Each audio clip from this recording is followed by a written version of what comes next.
It's going now. All right. Welcome to the third season, volume 3 of the Federation X podcast. My name is Grayson. Here with me tonight, everybody's favorite commissioner, Lars. And I guess tonight's the night we find out if this is everybody's favorite player, Stryfe. So tonight, we are going to do something for the first time. We are going to go back to our Federation X Fantasy world. We are going to start talking about the FxF Legends King of Wrestling. But before we get into all of that, I want to take a moment with these two gentlemen, and I want to start throwing some kudos around because we went through a pretty soft summer. There were a lot of people who, you know, the summer was a tough chance. They had a hard time. They stepped away for a number of reasons. And so I think we probably should start by throwing some kudos to the players who kept this place going while we were away. And I'll start and say, hey, Maverick did yeoman's work. He picked it up and he booked the cards and he came up with an angle to explain why he was just running CWA and, you know, and really tried to kind of keep as many people engaged as he could. And that was, that's part of the reason we're back here again. And we're starting to see some people show up again and the pace is picked up a little bit. And so he's mine. He's one of the ones I'll definitely throw out there. Who would you guys throw out to that really helped keep things moving over the summer? Well, I would have to say the activity monster, which was Naked Man, also turned into Tiffany the Hobo, Dynamite for a little bit, and then Dr. Abortion. Yeah. Running all concurrently in different directions. Yeah. I don't know how he does it. Well, then I'm left with K2XS and K-Stryfe. So I mean, the power of those three, and then I think you got to mention Text or Techno in there helping Maverick. You know, so I kind of got a 2-for-1 kind of deal at the end. So, and then there were some folks that, you know, maybe once a week post or whatever here and there, just try to keep things along. I know Angelica posted along the way, but really, I mean, as far as keeping the boat afloat, that those people that we just mentioned, those 4 or 5 people did all the work. Wow. And it wasn't all that, you know, it wasn't all that sometimes exciting when you're just playing with the same people over and over again. So kudos to that, and it certainly helps out with being able to come back and pick things up and get it ramped up again. Right. And we've started to see some of that over differing periods. I brought back, I think, not the pick everybody thought I would come back with when I brought back Austin James. You know, recently, Genocide has stepped up a little bit, and we've started to see him use an angle that has drawn Tony Robes out of his shell a little bit, which can only be good for everybody. You know, when we first got back, there was you know, I think my first match back, or right around there, like Carnage was involved, and so we saw a little bit from him. I think Omega has shown back up. I don't know. I think Jay-Z was active before I came back, but I don't know. Was he active the whole time?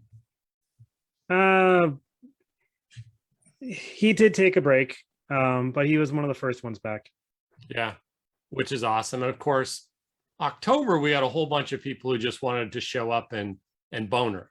So like the Monster we were Mash, missing boners. That's right. So that's pretty fantastic. And I think as we come out of summer and we go back into longer days of darkness, at least for those of us farther north, especially, I think we'll get to see a little bit more of the pace of the Fed come together. And I know Lars and I have been in conversations about figuring out the right time and the right transition to go full back to Federation X and let CWA be our home for people who can only dabble, because right now they don't have a home. I talk to people like Colt, and he says, like, I look at the boards and I don't have a ton of time and I want to do something, but it moves too fast for me to step in. Right. And so it's definitely going to be an opportunity for us to start thinking about that again. Sure. Yeah. I would just say about the pace.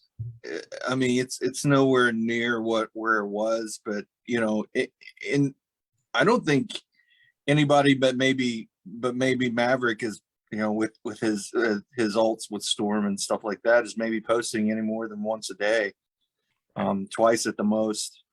I think on average, but I think everybody's averaging, you know, about maybe, you know, 5 posts a week, 4 or 5 Right. posts a week. That's not bad. No, that's not bad at all. And it's certainly gonna give us something to build on, somewhere to grow from. And I think, you know, those of us who are fortunate enough to not be playing multiple characters might be able to do a little better. Those of us who, through circumstance or desire to engage with multiple people, we might have to just stick to that, you know, 4 or 5 a week, because man, it's tough to Digging do our more own than graves. that. We have a few interesting things to talk about tonight, so let's not waste time. I don't think we're gonna Hold on. We have Jay, who is Philly Fats. He says that your hair went past the gray stage and went right to white. straight up. He has no idea. If I'd kept it longer, it would be white all the way down, framing me. And when I cut it, I felt all my power go away, and I'm going to have to grow it back in. I'm going to start monitoring the heads up on the message boards here, so I can call out the special conversation that's going on. Hey, listen, I love that Jay's out there. I know we tried to get him active going into what we attempt to do in Sponsor Wars, and he, like so many of us right at that time period, was like, dude, I wanted to do it, but he called me personally. I remember he was so like disappointed that he couldn't do it. And I was like, less than a week after that, I couldn't do it. Like, I just couldn't keep going. So, you know, I'm glad that he's back and at least with us on the podcast. I see that our pal Battlestone is out there. That's awesome as well. So, you know, I'm really pleased that we've got some people jumping back in to be with us. And I'm excited because we're going to talk about our list of Federation X players. And from a fantasy standpoint, just like last year when we did a draft, this year what I thought we would do is I thought we would take 40 Federation X wrestlers, past and present, and we would get them ranked from 1 to 40 on the ranker, the person who's doing it, their opinion in terms of role play. And we got a dozen people to rank them, so that it wasn't just one person's opinion, that it was multiple opinions that factored in. And then we took that and we took the top 32 rankings on average, and we created a fantasy tournament to determine the king of wrestling. And so what I want to do is I want to take a moment. And just so everybody knows, Lars and Stryfe did not get prepped. I made them come on unprepared, no update about who we're going to talk about or who's ranked where. You're going to get to the live reactions. And I hope it's going to be fun. So Jeff, so the original list that we had to choose from came from the work that we did back in April, right? Where everybody was ranking stuff for. So I did make it a little different. And I'm glad you asked that, Tim. One of the things I did differently is I eliminated anybody that I didn't get to judge enough, because in the tournament we're going to do, I'm going to be the tie-breaking vote. And so I thought it was critical, if I'm going to be the tie-breaking vote, we had to only include people that I've gotten to see enough that I felt like I could judge reasonably. I mean, it's fantasy. I'm going to get some stuff wrong. I might come up with some reasoning you don't agree with. I think that'll be okay. Upsets are part of wrestling. But one of the key pieces for me was I had to have at least a certain level of familiarity. So there are some people that might not have been on the list that we ranked that would put their hand up and go, I spent time at FedEx. Yep, Yeah. 2 months in 2010, Right. and I can't remember it. So you didn't make the list. It's not that we don't respect that you spent the time there, but as the tiebreaker in any scenario, I didn't feel like it was a good scenario if I couldn't be a reasonable judge.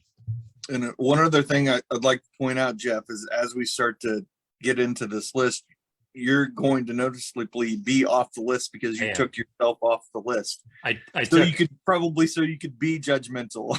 Correct. And I didn't think it would come off as first of all, I think we had some conversations. I did a couple of things with the list that I think came as feedback from the tournament or from the draft that we did.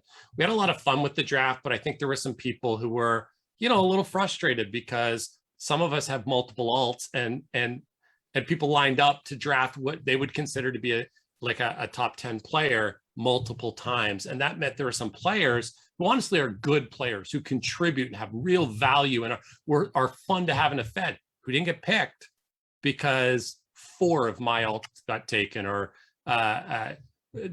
2 or 3 of Tim's and definitely at least 2, if not more of Stryfe's like, Right. and so what I wanted to do with this and what you'll notice when we go into it, there are no alts. I made a choice. I took a look and decided the character that I thought was biggest. So there's some people who had characters I liked better that I didn't choose that character. I chose the one that I thought they had the biggest run with. They're demanding the backwards hat. Oh, Yes. hey, if Colt is on, I promised it. So I got him. I got you, Colt. All right. So I was really really specific about doing that. And then I thought about it and I thought, if I'm going to be the tiebreaker, I shouldn't, I just don't want to be on the list. I don't want to be in a situation where I'm voting against myself just so nobody gets butthurt. Or I really want to be in a situation where if it comes down to me being the tiebreaker, I can really be hard in on it. And also, who cares? I don't need to be in it. I'm going to have way more fun just talking about the guys that are in it. And so I'm looking forward to doing that. And so with that, I think, it bears reiterating, a dozen players ranked these, and I took the average rank to figure out who was going to get slotted where in the tournament. And that's part of this is, who's got to face who in the first round. And we're going to get the top 16 seeds. So we're not going to know any of the matches, but we're going to know one person from every opening bracket. And we'll be able to project if these 2 guys get through, this is who's meeting in round 2. So are you flat out doing the 1 through 8 versus the 9th seed faces the 8th seed and so on and so on? Yeah, so we're going to see seeds 1 to 16, and then 17 will end up facing 16, and all the way up to 32 who will face number 1. So we won't know any full matches yet. But what we will know is the top 16 and the collision courses, if any of the top 16 make it through the first match. Right. Okay. And then we'll have some people kind of hanging on the edge of their seat for when we come back to do the next one to find out, hey, I wasn't in the top 16, or I was. Who am I facing? Where did I get in? And I'll tell you, we have some great players who just got eked out, and they got eked out by players and I'll be honest about it. Some players got in that I didn't think would get in, and some players got bumped out that I didn't think would get bumped out. And so I think we're going to have some really interesting conversations. And that's where I think the legitimacy of 12, 10 to 12 different opinions that weren't shared hopefully averages those anomalies out to make it a solid consensus, right? Well, and I'll throw it out there the same way I do when I do stuff at work. Hey, I gave everybody on Discord a chance to vote. If you don't like where you ended up, you should have put your hand up and asked to be one of the people who voted on this. That's right. Right. This is a chance for everybody. And we'll do some more of this stuff. And I just want to encourage guys, like, participate, have fun with it. Who cares if you get knocked out in the first round? Like, it just doesn't matter, but it's fun. It gets people interested. It draws people in. And if one more player decides to get back in the game because of this, awesome. All there is to it in my mind. So I did promise that I wouldn't make anybody's list public, but I lied. Let's look at Stryfe. No, I'm just kidding. All right. So Dr. A says whoever wins is the next Dr. A. Oh, wow. And shout out to you. We miss you and want you back as soon as you can get there. Yeah, appreciate it.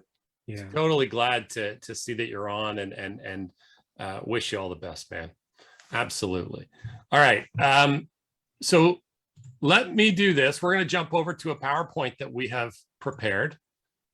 So it'll take just a second, I think, to load us up. And once it does, everybody will be able to see the PowerPoint, and Tim will be able to tell me because he can see it.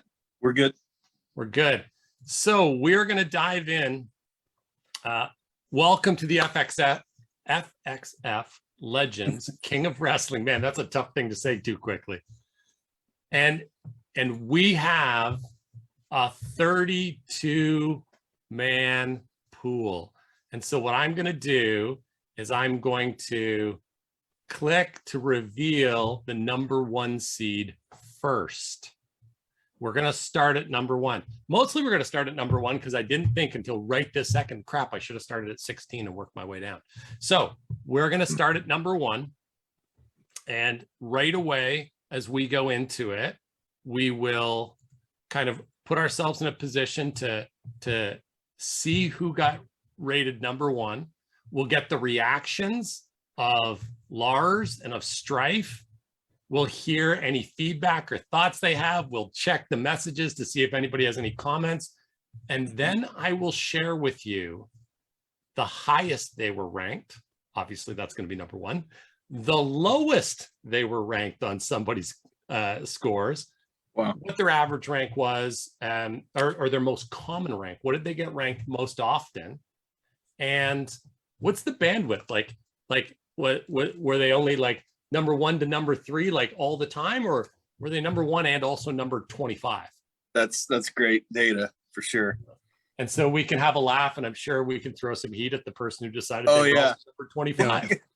There's going to be somebody that gets the last rank that we would all be like, no, there's no way. Right. You know. So, Well, you're going to hear some. I've seen them all already. That's why I know we're going to have some good conversations, because I got to look at them as they came in, and more than once I went, two quick shout outs before we dig in. So Yeah. Max Sterling, Battlestone, totally cool, and is in the chat.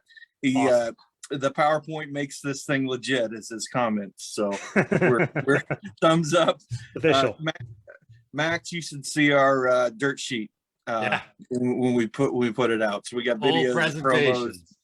and we'd love to have a Max Sterling promo if we could. That'd be wonderful. Listen, And go ahead. I just want to throw it out. I know we've talked about it before, but we sure would like to have a Max Sterling interview on the Federation X podcast. Yes. Like, that's Yes. something we should do. 100%. And Omega's reaching out from his time away, prepping for his wedding. So he's going to be gone for the next 2 or 3 weeks Yeah. here. So good luck to you. Hopefully everything goes well, and we'll be here when you get back. Not to worry. I'm not telling anybody else that you invited me, Omega. That they're not invited is between you and them. 100%. Right. All right. Okay. We're good. So are we ready to do this? Let's I think find so. out. Hey, any predictions before we go in? Go ahead. Anybody It's wanna one of take 3 a people. guess at number 1?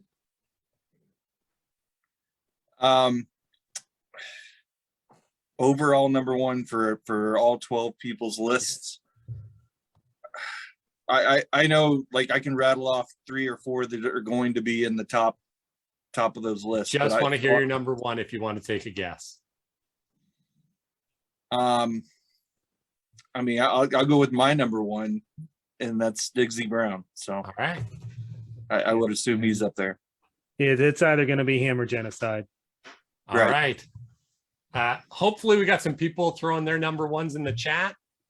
Diggsy, Gino, Stryfe is getting a call out.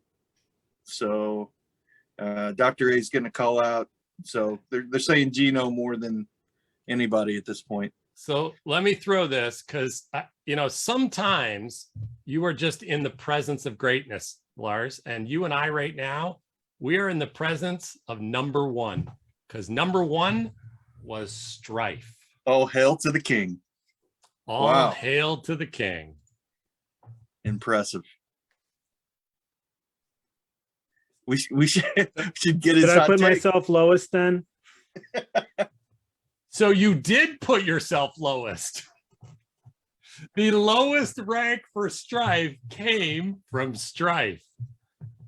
Yeah, that's about right. That's If about you're- right. Yeah, if you're interested, Stryfe ranked himself number 9, which is absurd. I was selling my Obviously, character appropriately. obviously, there were there was more than one number 1 ranking for Stryfe. I would assume so. However, the most common rank for Stryfe was number 3. That's exactly where I had him. Mhm. So that's where Tim had him. That's where I had him.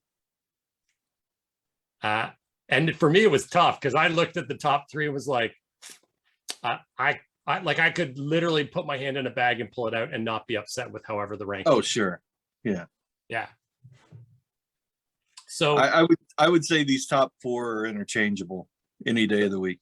I Yeah. think, well, there's some things that are going to happen in the top ones that I think might throw us a little, Okay. which should be fun. But I don't think any of them are going to leave us going like, how did that happen? I just think Right. they're going to come out in an order that maybe wasn't what we would have predicted. And I think Ed thinks that they're voted for girl Stryfe though, not boy Stryfe. Oh yeah. so the problem is I didn't put girl Stryfe on the list. Right? Rory One Leg is my favorite Stryfe. If Ed can't tear off his leg and beat him with it, I'm not interested. That's We not the define match our I'm looking characters by the legs and their usages. I think the other thing that I would like everybody to know, and it's kind of close, but Stryfe has the smallest range in terms of votes, right?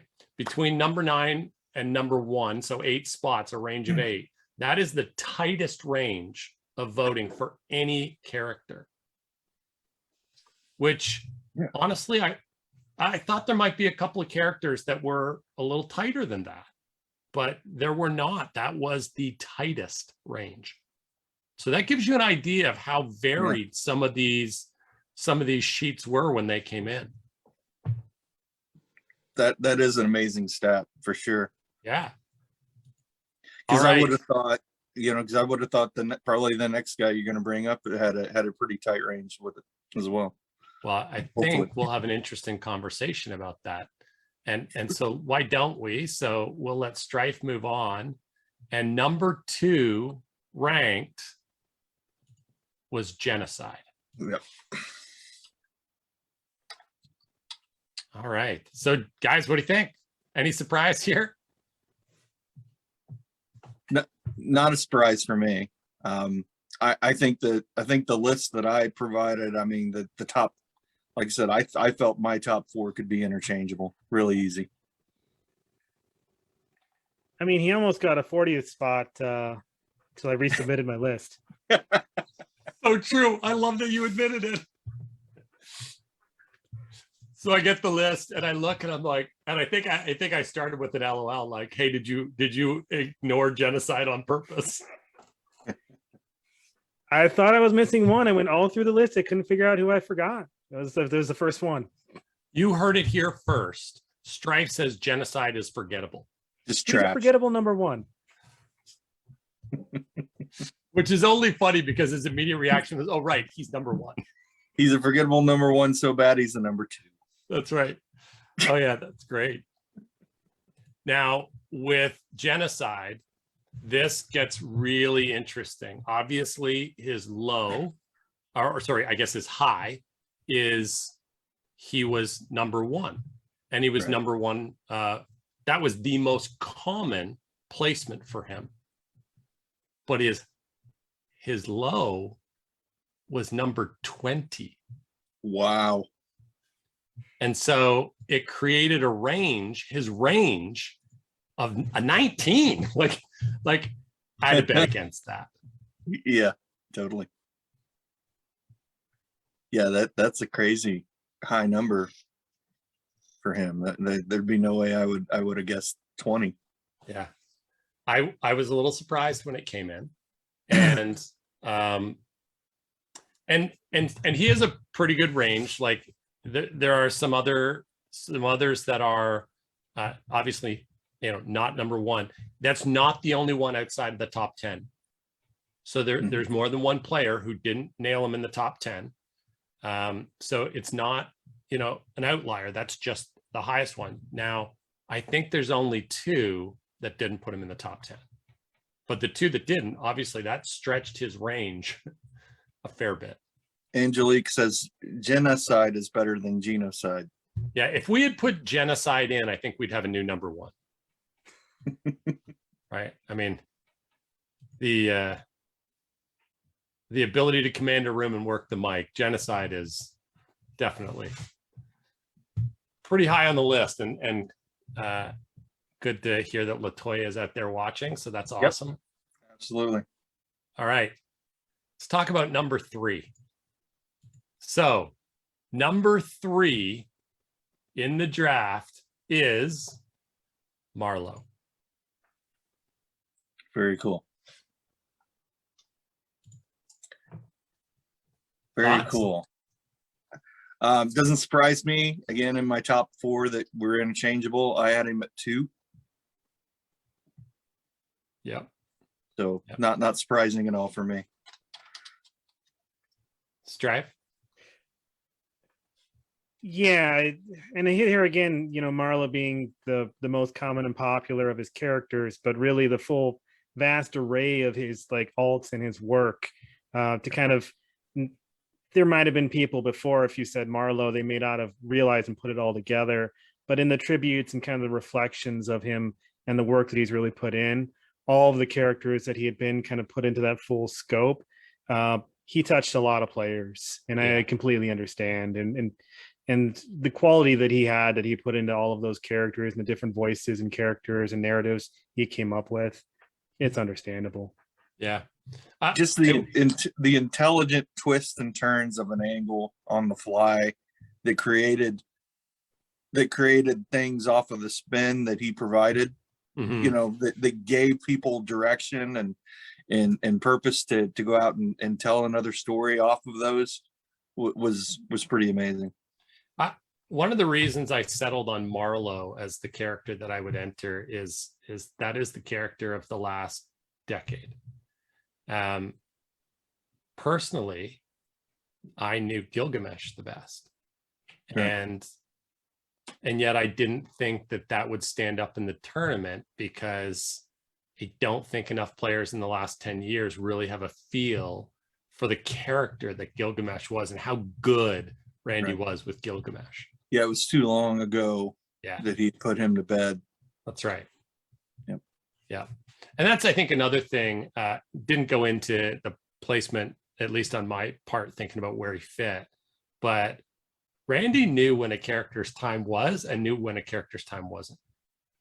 He was really good at knowing, like, it's Aaron action time or it's really not. And what the Fed really needs is Marlow. or take your pick. Right. Like he was good at that. I will say, I think reflection after Randy's passing has helped the consciousness of just how good he was. Yeah. Because he slid a lot further than this when we did the draft. Right. The time we spent reflecting on him since his passing, I think has helped us all realize, like, oh crap, like that angle was a lot of fun and he came up with that. Or, hey, that bit over there that we always talk about a lot, like that was a him thing. Like I think there's a lot more awareness of just how good he was. Right. I agree with that. All right. So let me tell you a little bit about the statistics for Marlow. Marlow had the second tightest range, 9. So Okay. a very strong range. His lowest, or so I guess his highest, the way we think of it, was number 2. And his lowest was number 11. And the most common ranking that he got across the sheets was number 6. So that gives you a sense, like, you know, he was top 10 for almost everybody and strongly top 5. And the result of that was he came in at number 3, less than a full point behind Genocide on average. So within a point of coming in at number 2. Wow. Very close. By the way, I didn't tell you guys this earlier. Like, nobody was within 3 points of toppling Stryfe. By far taking the number 1 spot. Yeah, Nice. it's a slide for sure. If the average score was 3 points higher, he would still be number 1. That's awesome. Yeah, so there you go. All right. Now you got to strut the strut, man. Every match now, there's no letting up. All right, let's move on and let's talk about number 4. And number 4, not a surprise to me, but I wonder if this is a surprise to anybody else. And again, this was not easy for me to choose the alt that I wanted to consider for the event. I could really easily have chosen a different alt, but I didn't. Number 4 is Man of War. Wow. Okay. Surprise. I'm a little surprised. I had him ranked quite a bit higher for sure. Yeah. But that just shows, you know, his most recent run has been so productive and eye-opening. For everybody that's actively playing that had played with him before then. I hadn't really had too much interaction with him before this year. It's so I obviously, like Alan Scott, I was tempted to choose Royal Ryan Scott, and he was a big part of the good guys run, and we were the new breed, but I felt like Man of War was going to land, and Man of War and Ed had a big run as the new future, and so I went with Man of War, and clearly that resonated with enough of the people voting, because here we are at number 4. Number 4. That's awesome. Yeah. Big time reaction. Thoughts, Stryfe? I think his reach with Man of War is probably a little further amongst, because this is the nice thing about Man of War. He stays true to his character. He stays true to his voice, but he's not afraid to interact with anybody at any level. Right. And that actually, the comedy guys, the absurdists pick on him quite a bit, and he takes it very well. He sells it. Yeah. But he uses it and he adds it to his stuff. That's why they go after it. He's one of the strongest quality straight guys for any joke you could come up with. Totally agree. And I think there's a reason that, Ed sells Naked Man loving Man of War, and it's because the joke or the post will always land, and Man of War will always sell it. So here's my question. Did Man of War get bumped up higher because he cuts the best promos? It's got to play into it for sure.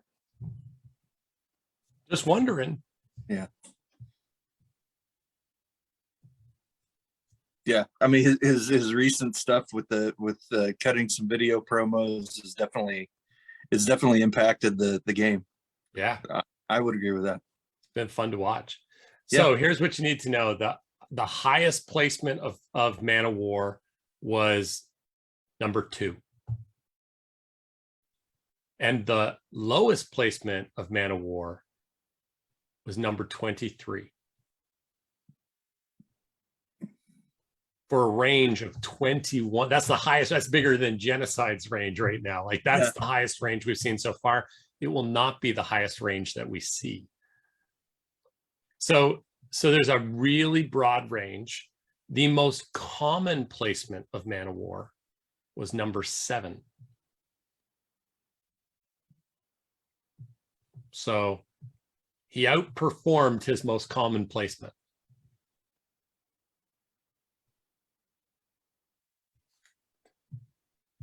All right, let's continue our journey through this, because I think we're going to hit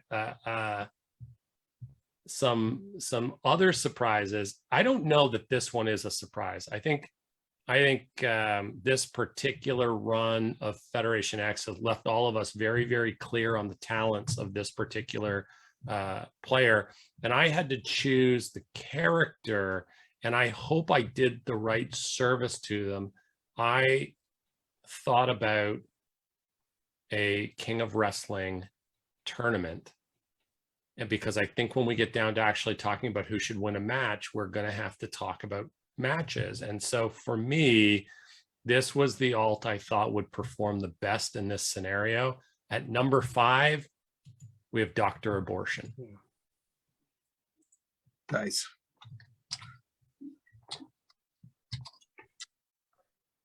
Doesn't surprise me at all. I had him within that range. And I knew his most recent stuff would definitely get him on the board higher than what he would have been before this year. Even before this year, if you would have asked the population or the good amount of the population, he'd probably still be up there. But yeah, definitely the workhorse over the summer for sure, and has helped things along. That's not surprising to me. And you keep in mind, like, the way that we role play, this rolling role play style that we do, where we just tell part of a story and then toss it to somebody else to pick up, and then pick up from that. Talking about a player that you throw something back and he always gives you back way more than you gave him the first.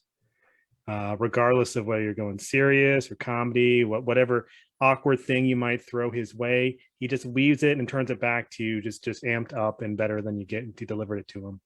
And it's a real joy for us. And then role playing the matches, angles, and gimmicks. I've role played with him for a while. We were in the AOD together back in Wrastle. We've crossed paths before, but I think we've been role playing, I think, side by side for about like 6 months now. It's quite strange to like be like that on the regular. So, but it's been a huge joy, and really, he is absolutely deserving of that spot, because I mean, he does. When you give him just a little bit, just a little thread, just a little something, just a little nudge, and it just gives it back in spades every time. Well, so Ed says that guy's way overrated, and Jason Miller says number 20 hurts. Guys, yeah, I'm really sure that it does. The high placement for Dr. Abortion was number 3, and the low placement for Dr. Abortion was number 16. Ooh.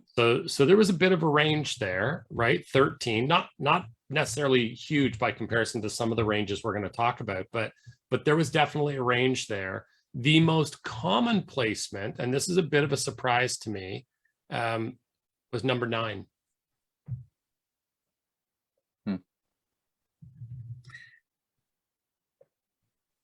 So I would have. There's still some solid names. There are some big names about to hit. drop, and so I think it's, you know, you start to realize, and I think I shared earlier, like people were sending these to me and then like reaching back out and going, I changed something. Yeah. I changed something. I changed something. Yeah, myself included. So yeah. It's not a simple thing to do. And I would say it's I think worth noting. Let me make sure I've got this right. Yeah. So from Man of War to Dr. Abortion was 0.3 of a point. Wow. It was really tight. And from Man of War to number 6 was exactly 1 point. So it was not a big swing from 4 to 5 to 6, right? 1 point gets you to number 4 instead of number 6. And this is great. Like 12 people submit these. We go through it. We get the averages, and we can see it's really tightly wound at number 4, 5, and 6. There are a lot of players that are neck and neck with each other. And so why don't we go ahead and talk about number 6? Because number 6 is a good friend of mine, Stan Daniels. There's that big name. There's a guy who can do it all.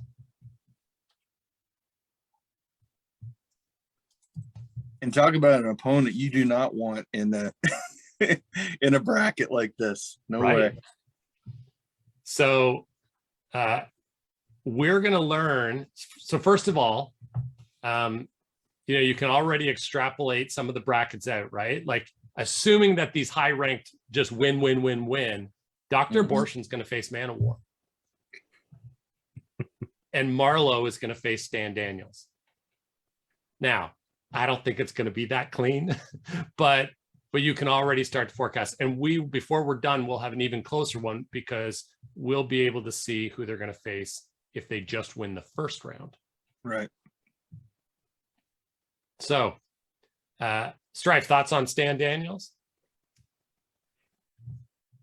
Oh, he's so it's another one of those players, and these top players you're seeing it's something pretty consistent about how broadly they're engaging, and that's clearly going to be reflective in how high their ratings are consistently across the board. These aren't people who pick and choose their great matches or their great moments or their great angles. If they have time, they put it in, and I mean, he'll make you laugh, he'll make you cry. Yeah. By the way, did everybody read his pirate jig? Like, he's brilliant. And I don't know if everybody picked it up, but he just threw me an Austin James angle out of the blue. And it's basically Scott Pilgrim versus the world. Like, I have to fight all the Stans to get to the real Stan Daniels. Like, it's brilliant. I love it. I'm gonna. The good news is we're gonna drag it out because I'm gonna travel and I don't have to get it all in at once. But yeah, I'm so excited, and I love Stan. I love his writing. I love him as an opponent. I love him as a partner. So I'm really excited for this. He's another one. So Genocide, you're not alone. So don't. Stan Daniels was ranked as high as number 2, but he was also ranked as low as number 23. Ew. So, you know, we're going to get some interesting sheets. Like, I don't know what else to tell you. For some players, maybe it's we didn't play enough with them. Maybe it's the style doesn't fit right. But Stan's got a range of 21. Wow. And let me tell you, if he didn't get that 23, he might be number 4. He might he might have made number 3. Right? We just talked about 4, 5, and 6 being separated by a grand total of 1 point. And somebody threw Stan a 23. Like, so the most common rank for Stan was number 5. So right, he missed that. He underperformed it a little, but right in the ballpark of where he landed. I had him right at 6 where he fell. Well, there you go. You actually, 2 players had him right at 6 where he fell. So there you go. All right. So number 7. And Tim, I know you probably haven't been able to like, hey, what's going on? Well, number 7 is where our good friend fell. Diggsy Brown is in at number 7. Wow. Yeah. It's the length of time, but still number 1 for me. I think, my guess, and you'll see it on this, like when I tell you about the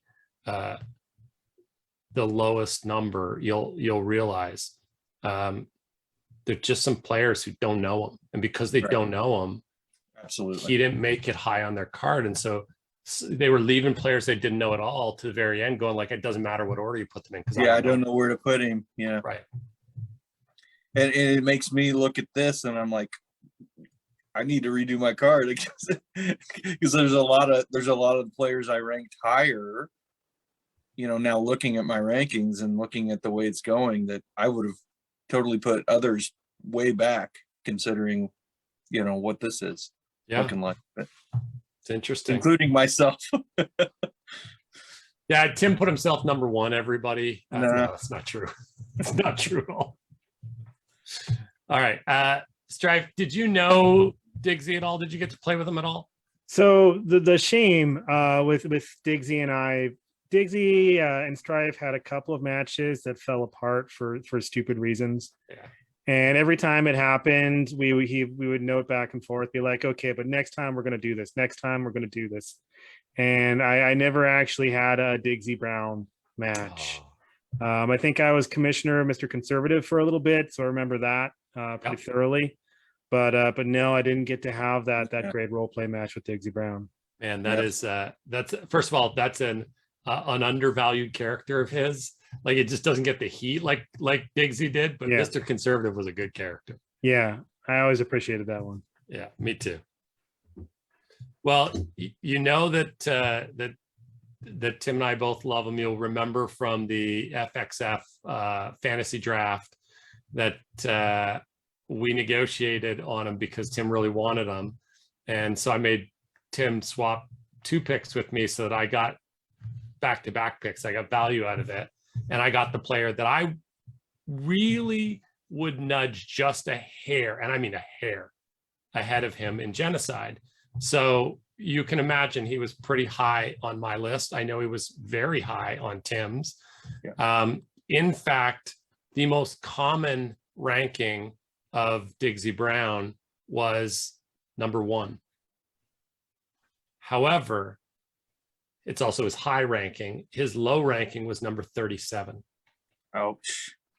And so his range was 36. And it wasn't alone at 37. Like there were a couple of people who just said, like, I didn't know him, and I can't in good conscience put him ahead of players I know.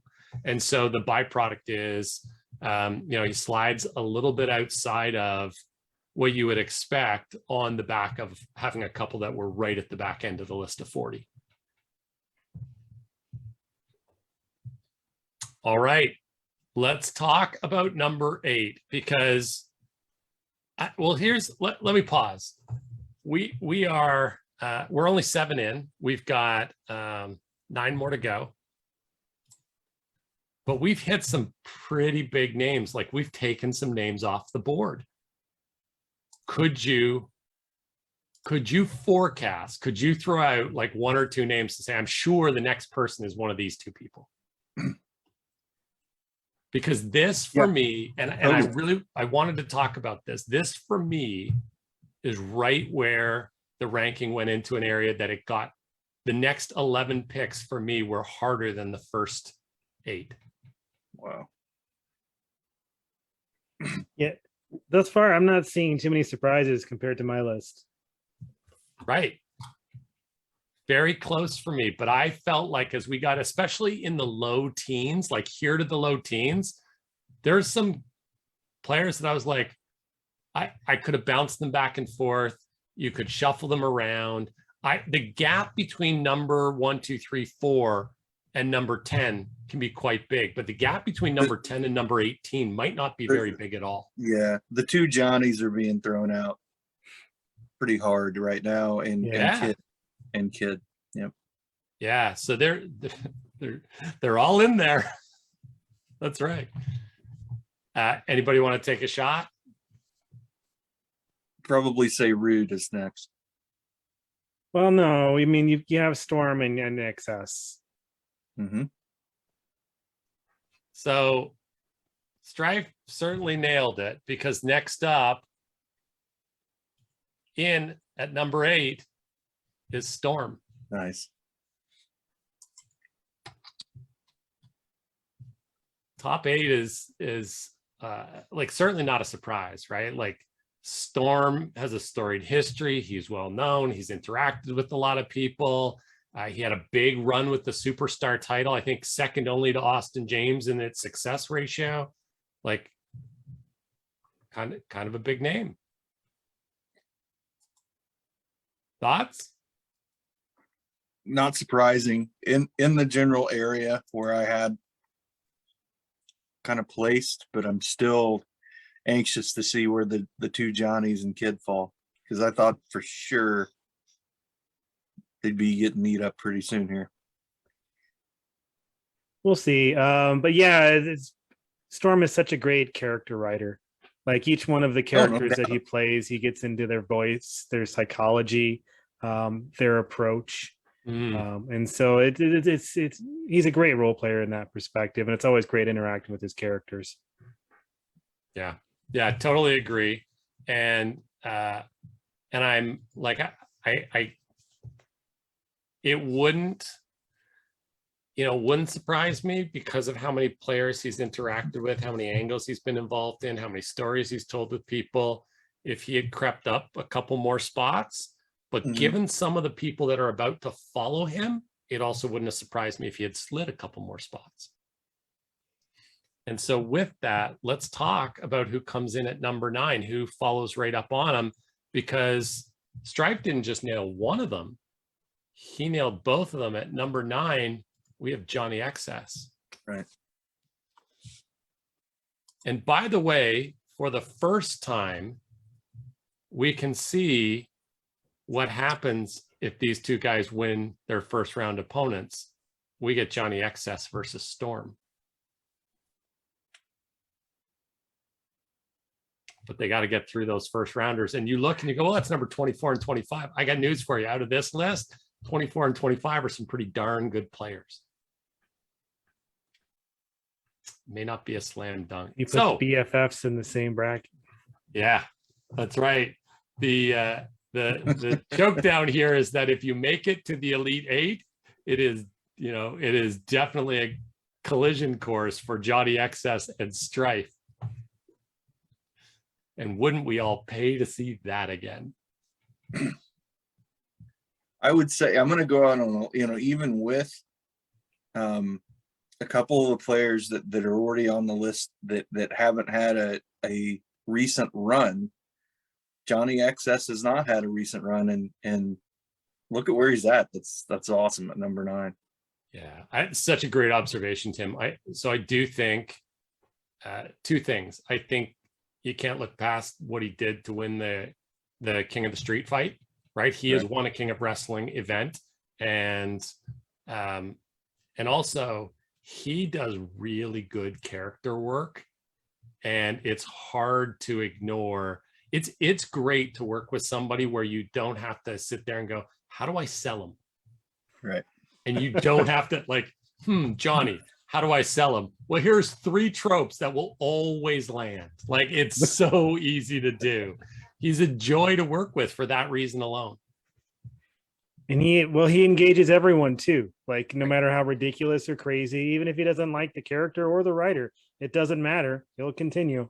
It's true. He hates or hated having to wrestle Aaron Action. And yet he would do it and he would interact and he never turn a blind eye. Also, word is he hates Twitter lesbians, but we all saw him go off on Twitter lesbians in real life. So he's a giver, that Johnny XS. All right, so let me tell you a little bit about how Mr. XS came in.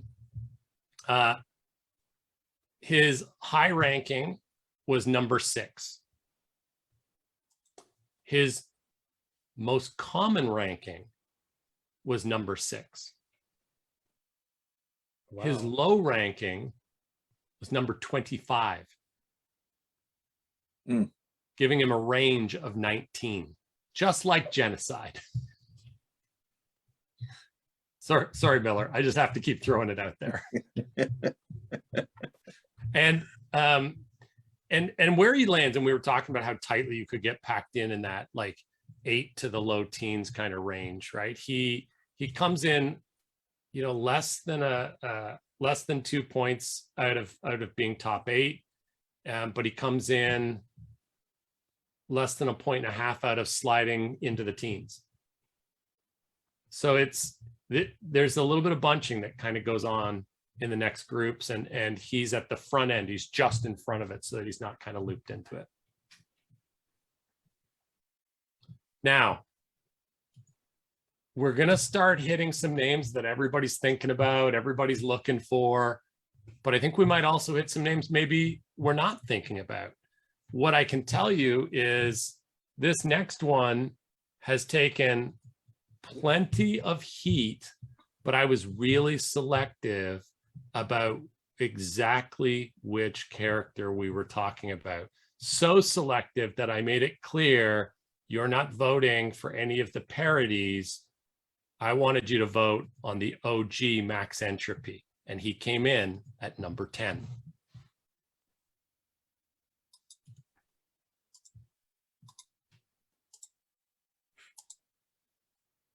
This dead air is great. Who's got a comment?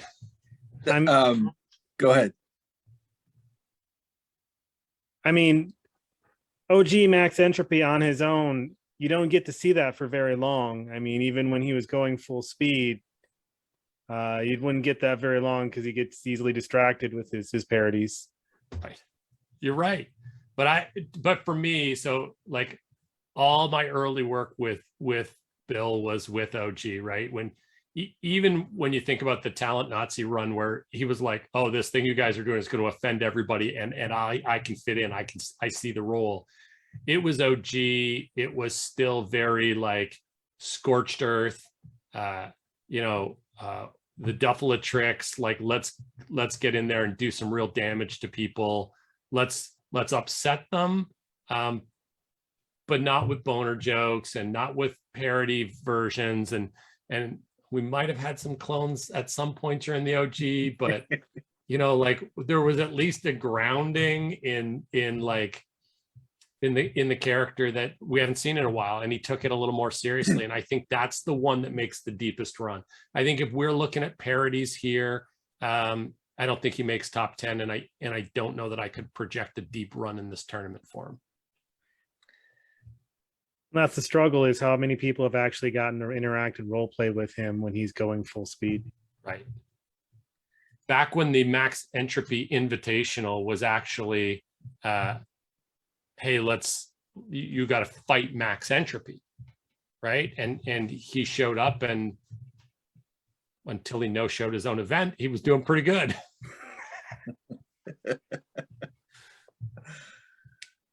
All right, so here's a little bit about.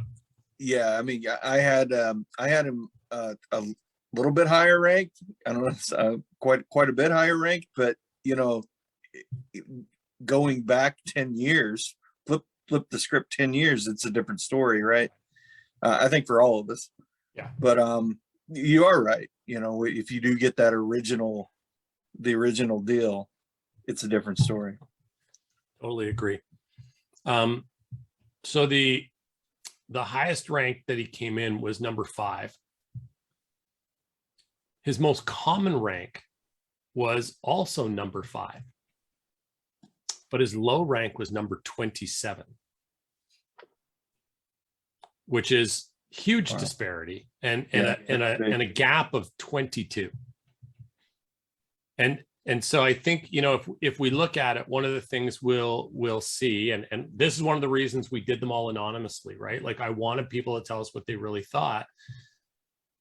My guess is some of those higher ones didn't really run a whole lot with OG, and so they're trying to forecast what OG would be, but they didn't get to see it or do it, and that's, you know, that's acceptable. He's been playing not the OG for a while, right? But hey, if you've never had a run where he was, you know, not doing anything meta and really in and being a wrestler, but at the same time doing drugs, and so you could talk to his towel, and like he was a fun character and yet accessible, not, you know, not a, you didn't need to be on speed or acid to understand what was going on. I just want to point out, Tony Robes is wondering who has voted. And I will tell Tony Robes, you tried to address that up front, and you said everybody that wanted to. Correct. So everybody that sent in a list in our community had a chance to vote. Yeah. There wasn't one person or two person or you know, it was whoever submitted a list. We got a dozen, and I can tell you Tony Robes is one of the people who voted. There you go. And I mean, Tony, if you want to go ahead and give me permission in the chat, I'll tell everybody what you ranked them. Like, sign on. I know Tony doesn't care because he's like, set the world on fire. Let's hear the butt hurt. Let's move on because I'm excited for the next one. Let's talk about who comes in just outside the top 10. I think this is starting to, we're going to see some people and go like, yes, but also then how not this person? Like we're really in that place now where we're starting to go, I get it because this person can play, but also, but there's still some people out there that I also know can play. And so this is going to be really interesting conversation, especially because, well, Tim, it's you. So number 11 is Lars. And again, very intentional. I didn't want Lasher. I wanted the beast. I wanted the grief-stricken, angry, hard drinking, if you're not bleeding, we didn't have a match, Lars run that you went on for a number of years that I think doesn't get, like everybody talks about like, oh, the best commissioner ever. No arguments. Like, hey, are we going to talk about the run he went on where that was the character? Because that's an equally worthwhile run for us to talk about. Absolutely. You know, I'm surprised with the names still left on the list. Kind of humbled with that. That's really cool. I appreciate that. But yeah, that was a fun little run, and I never would have had it without the assistance of Randy. Yeah, pushing me along the way. You're not wrong. I remember that. Yeah. Stryfe, pay no attention to the fact that he is your favorite commissioner. Tell us the truth and roast the fact that you can't believe he's at this. You know, he's number 10 or number 11. I unfortunately I missed this critical moment, unfortunately. And so I didn't really have good reference for that. Yeah, it was only about a 2.5, 3 year run. It was a good one. It was a really good one. And it led to great pains with the EC. Yeah, that's what it was cool about it was, you know, you coming back in from being a commissioner for so long, and then you throw yourself out there as a player after you've ran the feds that you're now going in and playing in. It's kind of cool. That's right. So a couple of things. I want you to understand when I talk about how tight it gets around number 10. So this is less than 0.6 from being number 10, but it's also less than 0.8 from not being number 11 anymore. And in fact, with a shift of 2 points, could have fallen outside the top 14. Like this is a really tight grouping. The average score for number 9 was 15.1, and the average score for number 13 is 19. Like it's really quite tight. And so, Tim, you got a vote for number 1. And so I'm just going to say it because no one else likes to throw shade. I think the person thought we were voting on best commissioner. I don't know what to tell you. Like, you're good, brother, but I don't know if number 1 is in the wheel. No, I think I told you when you told me that was a mistake. Right. So that was your high vote. Your low vote was number 25. And what I would say to that is, like, I obviously I think that's low, but I think there's probably a bunch of players that didn't see Lars as a character. Yeah, there's no reference there. Yeah. Right. The most common rank was number 15. So you outperformed. That's probably legit. Yeah, I don't disagree. And so your range, because you got a number 1 vote, your range is pretty good or pretty big. It's 24. It's pretty large. It's actually just a little bigger than Gino's at 19. All right.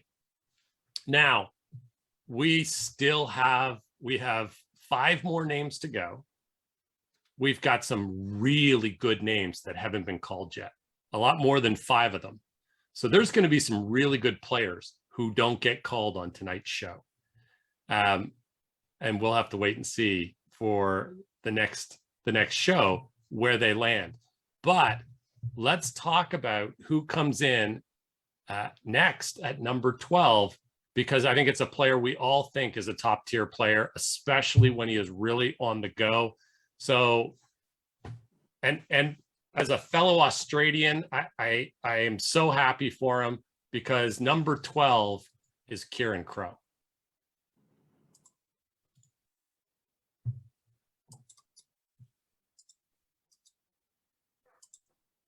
Very good selection there. I can't deny that at that rank. Of course, especially there's no way I'd rank myself ahead of him, like on a day-to-day matter, and that's really cool, especially with the interaction he's had with this last go around. I think has helped him for sure this past year. Yeah, it's always a good match with him, because he's really good about keeping close to the narrative and plot of a match when you guys are going through it. And he's not all over the place. He's pretty straightforward with it, and he's got really good pacing with it. Mm-hmm. Yeah. So what I like is that he is in to sell. There are some people on this list that I think are up high because they give you a lot to work with. And then there are some people I think got high on this list because they almost take it like their job in a match is to get you over. And he's one of those guys for me. If I was making a list of guys I think set out to get their opponent over, he'd probably be top 3 or 4 on my list.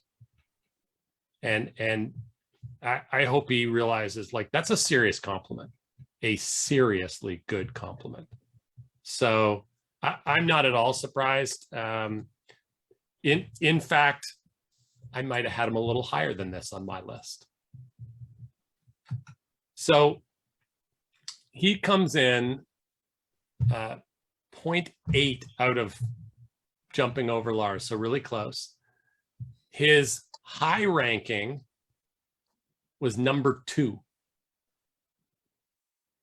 His Nice. low, what's that, Tim? That's a nice. That's Yeah, impressive. that's somebody on our group of players who ranked thinks very highly of his abilities, obviously. His low ranking was number 26.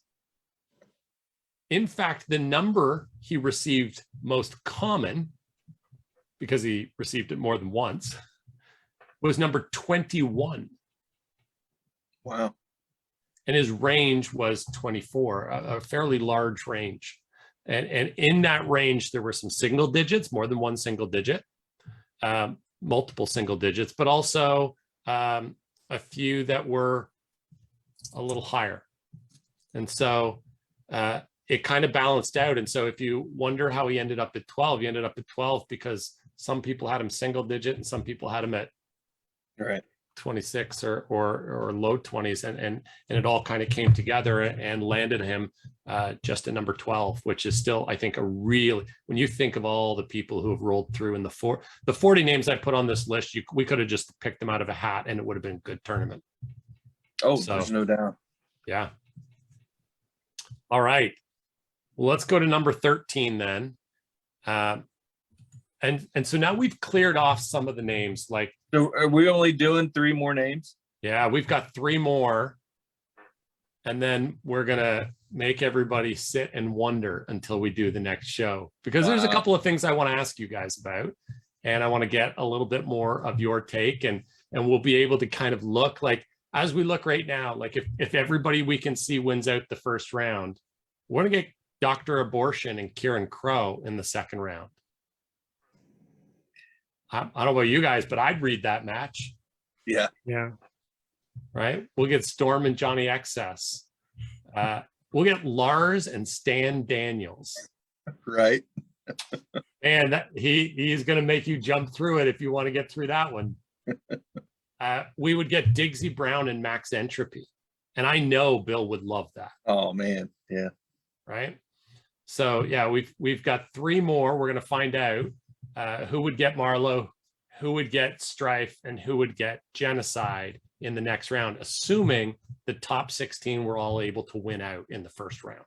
And then once we've got them all up, I'm going to talk a little bit about how the winners are going to be determined and the things that people can do to influence the decision.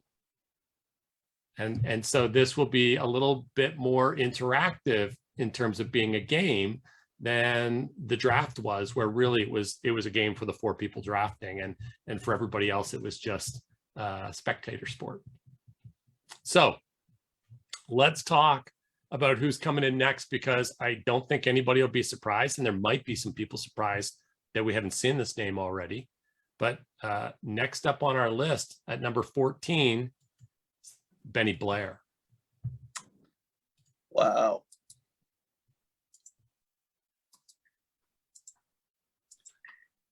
Benny, Yeah, we miss I you. mean, Yeah, we do miss you. I had him ranked, definitely ranked higher.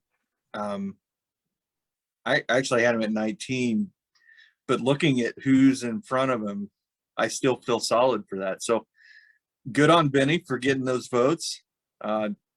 Boy, there's some names in front of him. I really thought that would have went on the board before him.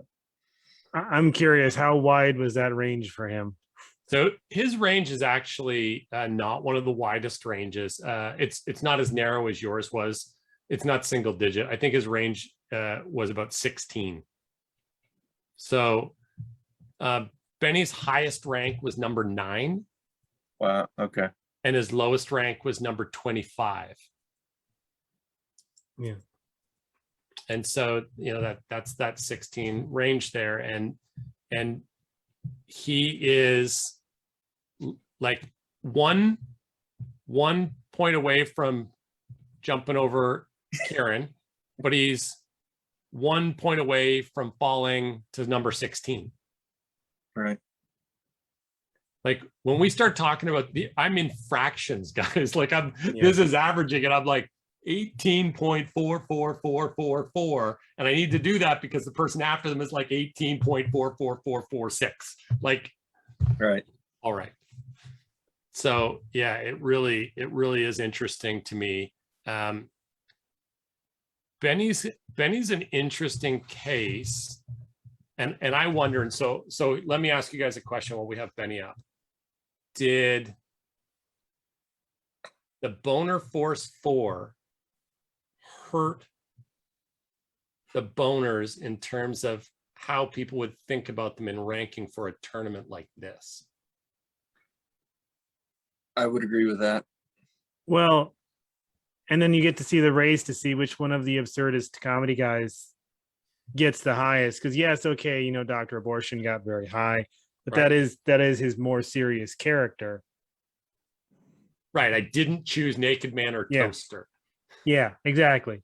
But then you get Benny, whose history has always been that kind of absurdist boner force humor. Right. And he gets those moments where he'll interact. And I can remember, for instance, him interacting with Alan Scott in the match in which Alan no-sold his existence. It's my favorite Benny moment ever. I love it. And you get moments like that where you just kind of see the brilliance and the creativity behind the guy, and Yeah. just being able to hit the right tone to get to just, you know, the right impact. And there's so many moments like that, even going all the way back to his Dr. Benny and his evil parodies of whatever movie was coming out at that hot moment. Yeah. But that's always been the way of him, is just coming up with these threads that he just pulls so tight and runs these incredible angles that are engaging, not just for him, but all the characters around him, even if they're ridiculous and absurdist in nature. I totally agree. And honestly, if you told me, hey, we're going to insert you in the tournament, but you get Benny in the first round, like, I win. Like, the match will be amazing, and it doesn't matter what the judge decides. Like, the match will be amazing and it'll be fun.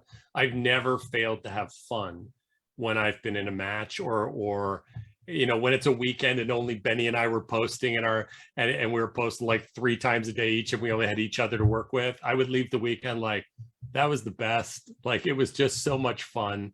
So yeah, it's hard to.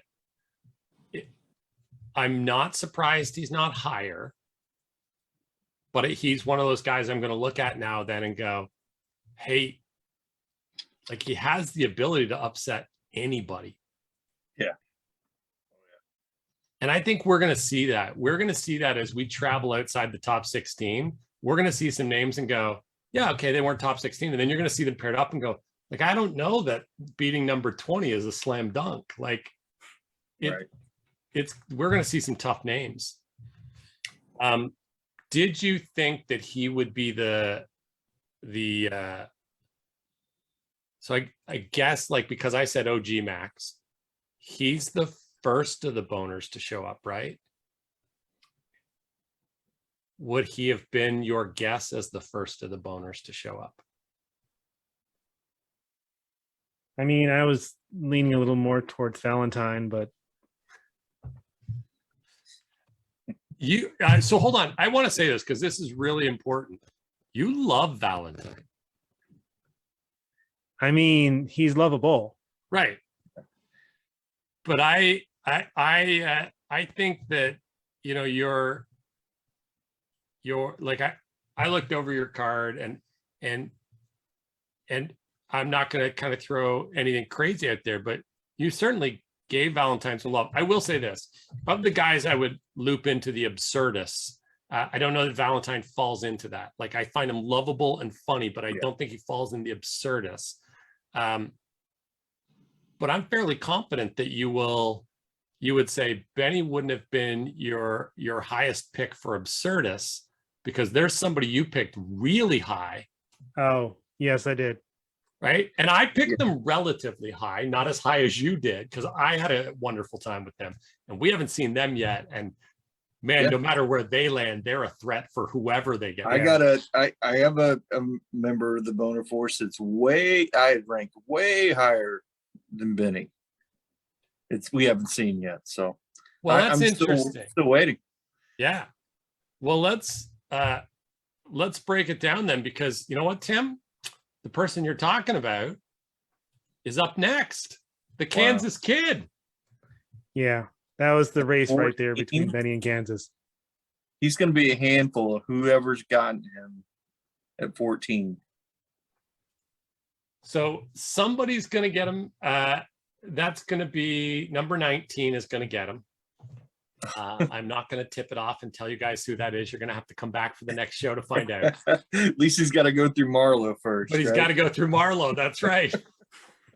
And so that's a pretty entertaining one. And I think, I kind of laughed at the end. Like we put them all out there. I put them in alphabetical order. There was nothing leading on the list that anybody got. Wow. And what we got back on average was that Benny and the Kansas kid landed like less than a half a point apart. Yeah. I had Kansas ranked way higher on my list. I had him ranked at 5. Yeah, top 5, right? Yeah. Which is interesting to me because we've touched on 2 guys that I think the Fed recognizes as kind of wild and crazy and the absurdist natures. And yet, but Kansas has came in this reiteration of FedEx and has pulled angle after angle and carried the Fed. right. That first 3 to 4 months, Kansas was taking the lead on Yeah. the boards. I think that's right. Also, he gets mad props for doing the Kansas Shopping Network. Oh, totally awesome. Yeah. That was amazing.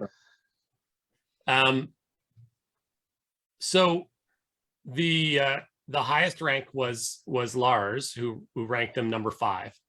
Yep. The lowest rank that he got was number 29. Ooh. Yeah. Yeah.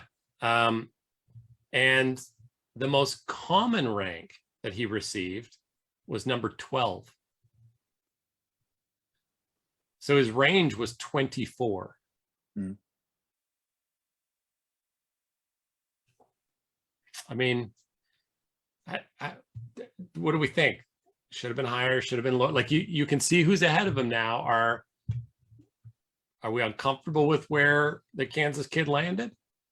No, I mean, it's not. I mean, you look at the names in front. I mean, you can't really make a drop dead case for, there's a mistake there. You Right. can't really argue that there's a mistake there. Yeah. I feel like maybe I belong to the back of that line. Honestly. Listen, I have it right in front of me, the spreadsheet. At least one person thinks you belong at the top of the list. Yeah. Looking at the list now, I don't feel that way. So do you want to challenge Stryfe to a fight? Like he took your spot at number 1. Me? Yeah. I mean, he can have Okay, it. let's do it. I'll fight a one-legged man any day of the week. There you go. That's great. All right. So let's talk about number 15, because here's, I'm going to drop a name at number 15.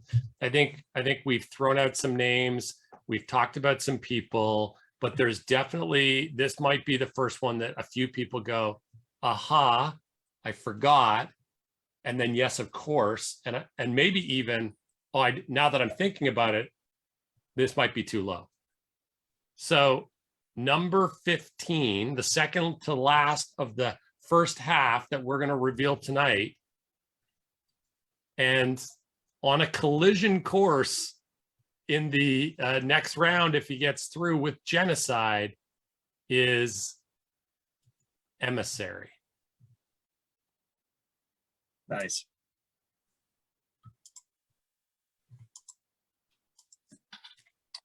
And this is an interesting one for me because for me, Emo has always been the guy who was on fire for 4 months. and then would come back, 6 months later and be on fire. And in those 4 months, top 2 or 3 performers in the Fed. So I could see the argument because of the talent, but I could also see the argument that, not enough sustained run to make it this high on the list. Thoughts, guys? Yeah, I can't ever recall having a match with him. or really kind of engaging him on any sort of level to pass fair judgment on him. I think this is about where he belongs. I had him at 13, but I had a different mixture, obviously, from here to number one on what was actually selected. Mm-hmm. And you're right. It's like quarterly spurts. He's gone for 6 months and he's back for another 4. Right. But when he's there, right? And I know Storm thinks very, very highly of him. Storm, he had feuded heavily with Storm and Gino and all that through some of those times. So Mm-hmm. they had a pretty big interaction there. So his highest rank was number 2. I don't think we've ever Miller's calling for Emo to come back, but I don't think we've ever been able to touch base with him. Does anybody know how to get a hold of him? I don't think anybody knows. I think that's the challenge. By the way, number 2 is also his most common rank. His low rank was number 37. Probably Which just doesn't didn't know. surprise me. It's reflective of I don't know who that is. Right.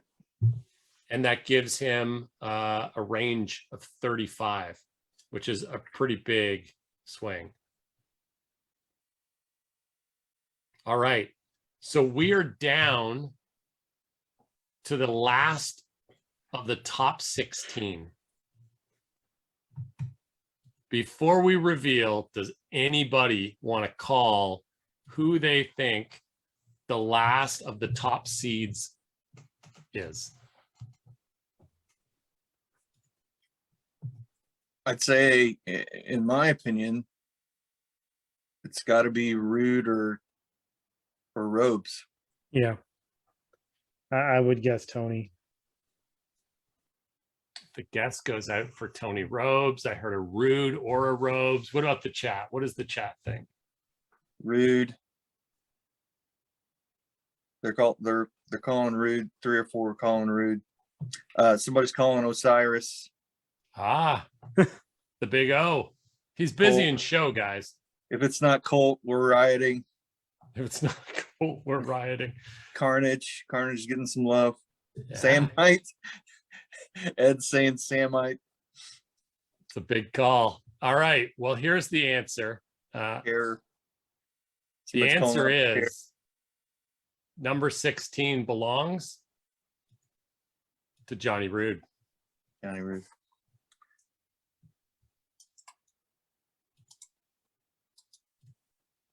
So I'll start this one, guys. This is a guy that I had higher than this. This is lower than I think his talent warrants. No, there's no doubt. No. Boy, you get a Storm, Johnny Rude possible second match. No, it's a Stryfe Johnny Rude second match. Oh, I'm sorry. I was looking at excess. You're right. Yeah. Yeah, I had him ranked higher at 9. And I was surprised to see him slip a little bit. But it's not a huge shift from Yeah. what I've.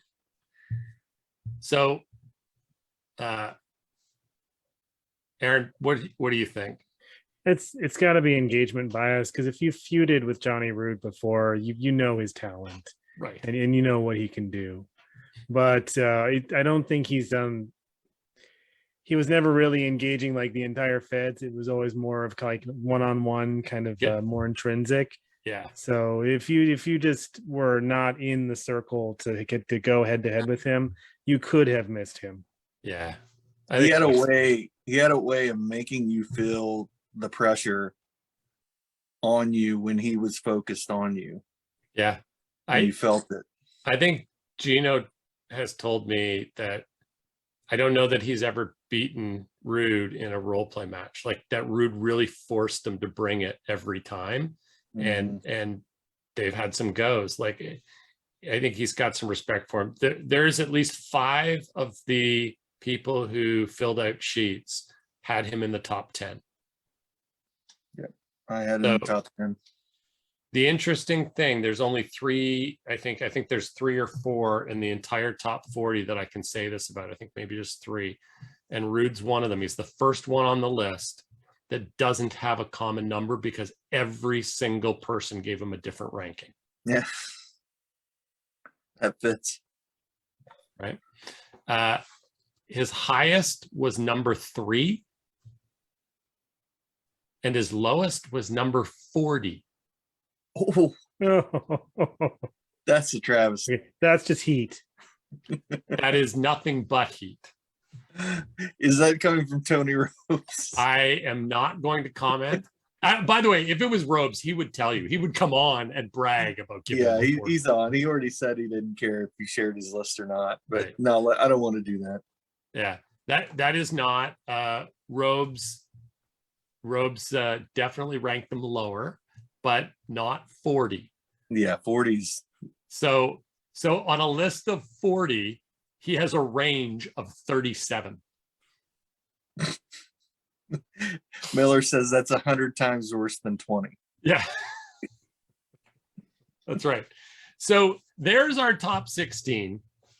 We are definitely going to come back and do the next 16. We'll find out what our first round pairings are. And then after that, we'll move into actually having weeks where we come in and we talk about who wins. And so I think we're going to find that we've got some people who really want to know, like, how is this going to be decided? Like, how will we get to choose who wins? So there's a couple of things that I want to talk about before we get wrapped up tonight. Right. The first is this. I tried to think of some ways we could get people involved, people who don't have time to get on the boards, but still want to be engaged, can participate in this. People who are on the boards and really want to have an impact will have an opportunity to. So there's a whole host of things that we're going to give you. Do the ones you like, don't do the ones you don't like. It's fine. First of all, if you're interested in being a judge, there will be 3 judges for every match. I will be the tiebreaker, and I will bring on to the show other people who have volunteered. Now, I reserve the right to choose whose match you judge. Some of you have biases that I don't think play fairly in this, but for the most part, if you want to judge, I would love to have you come on. I'll have 2 of you come on each time we do a couple of matches, and so you can do all of them. You must have judge criteria. In other words, you must be prepared to sit down and say, well, what I love or what I like about this person is they do this well, and I think it gives them the edge. You can't just come on and say, I picked that guy. You actually have to explain it. I want to hear and understand why you choose. We're okay with upsets. We're okay with you choosing, but you've got to give us an explanation so that we can at least understand how you got there. Okay. So the judges, and you've got to be willing to come on the podcast. You can't be a judge unless you're going to come on the podcast, because this is where we're going to do the announcements and talk about who we like and who we don't like for a win in any of the particular rounds. If you're split, I will be the tiebreaker. Okay. And then some of the other things that we're going to do a social media vote on everyone. So when we put up, Stryfe and whoever came in at 32, the same week, we'll announce, hey, it's coming next week. And then the next morning, I will put them up on social media. And so for a week, they will be open so that everybody can go on to the website and vote on them. The outcome of that will be announced. We'll close it the day that we're going to do the podcast. We'll announce the fan vote, the popular winner. Then we'll come on, and prior to the judges making their decision, we will do 2 things. First, if the player is still active and wants to submit a promo for why they think they're going to win the match, we'll let the judges hear the promo or see the promo or read the promo before they make their decision. So you have a chance to influence them. So yes, there will be a bias, obviously, to players who engage and do that. But hey, it's for fun. So that's all right. We want people to get to interact. And two, and this is something I kind of stole from Genocide. Not so much about this, but Gino used to say, wouldn't it be great if anybody could get finishing rights in any match?